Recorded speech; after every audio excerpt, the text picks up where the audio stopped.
What's up, guys? And unless you're a pro, this time you do not already know what's coming. I was gonna name this video the #1 key to competitive Super Smash Bros. I could have named this Get 30 Times Better in One Day, the secret to beating anyone in Smash, how to be truly good at Super Smash Bros. I could have named this a lot of things. This video is about to teach you the single most important aspect of Super Smash Bros.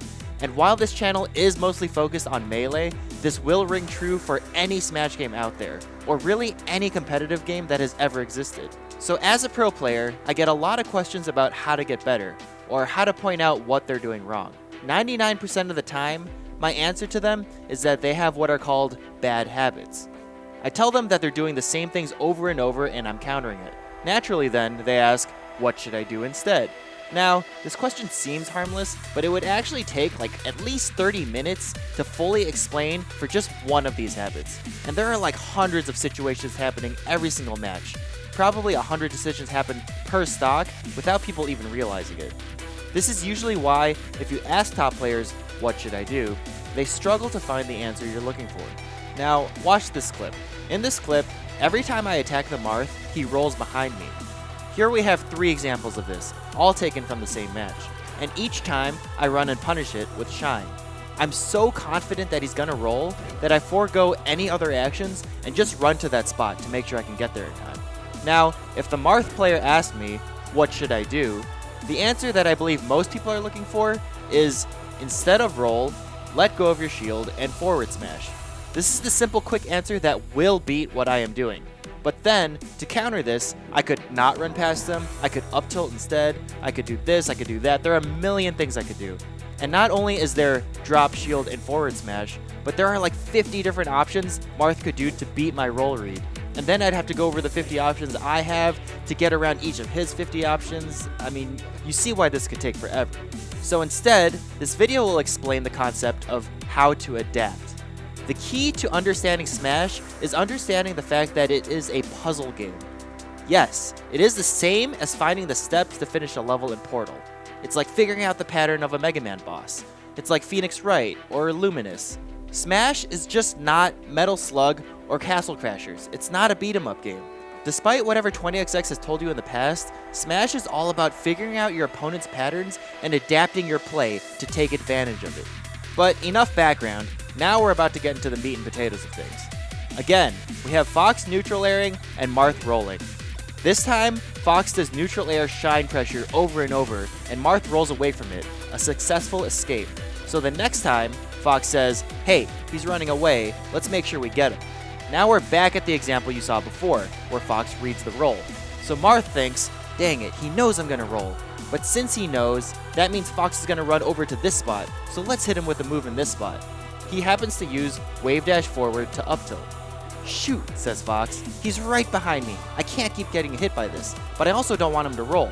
So he neutral airs, runs over to where Marth would roll, but shields. Now Marth does his wave dash to up tilt, but Fox blocks it and back airs him out of shield. You see how this is a progression of adaptation that both players are using? I mean, this could go on forever. See, now Marth decides to grab instead of up tilt, then the next time Fox makes use of spot dodging. And not only that, but like I said before, there are 50 plus, maybe even like 100 options you could choose from. Maybe even an infinite number of possibilities, honestly. See, now that Fox is spot dodging, Marth switches to waiting for it and grabbing. But he doesn't just have to do this. He could wait for it in forward air, wait for it in up B, down air, dash dance grab, up air, down smash. I mean, he doesn't even have to punish. He could wait and punish what Fox does after it if he really wants to. This ability to adapt is why Borp is good, despite not being able to use advanced techniques like short hopping, L canceling, or wave dashing. It's why Mango and PPMD are better Falcos than West Balls, despite not being able to do half the tech that West does. It's why Axe can consistently get top 8 with a character as bad as Pikachu, and why Hugs used to beat people without combos and just hitting them one move at a time. It's why Ken can still hang and get top 32 at EVO with such an outdated style.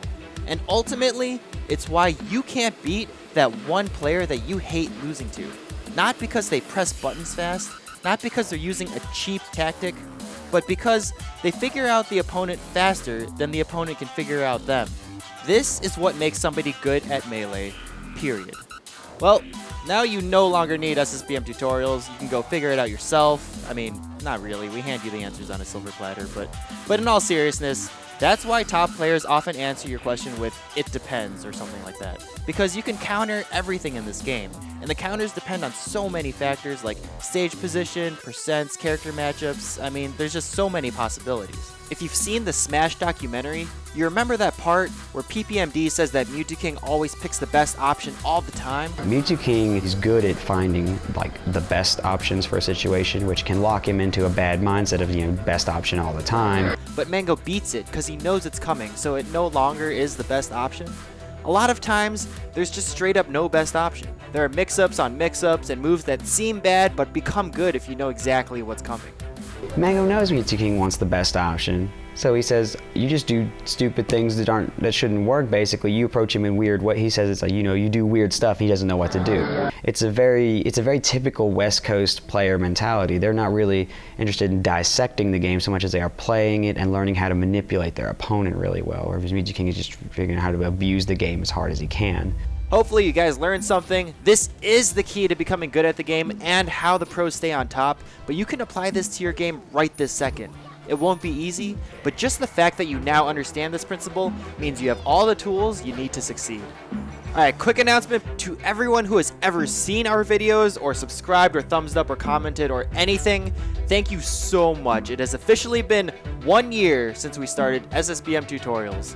If you're wondering why our channel says we joined in May, it's because we switched channels halfway through the year and moved everything over. In that time, we've gained 30,000 followers and have made 75 total videos. As cliche as this is, honestly, I never would have had the motivation to start this in the first place if it wasn't for you guys.